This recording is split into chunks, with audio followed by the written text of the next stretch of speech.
Presidente, quali tematiche avete portato alla Presidente Errani? Sono le nostre istanze, che sono quelle della grande preoccupazione di aver allentato il patto di stabilità, di avere più ruolo come autonomia e competenze per le regioni e sicuramente il grande tema della sanità.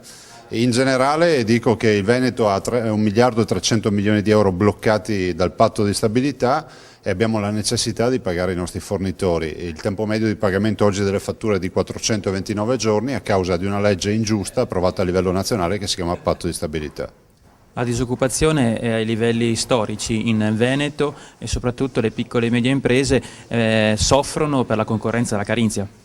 Noi abbiamo perso 700 imprese anche quest'anno con un controvalore di 13.000 dipendenti, abbiamo una disoccupazione a 170.000 con 170.000 disoccupati, diciamo che questo è il grande problema che stiamo vivendo adesso.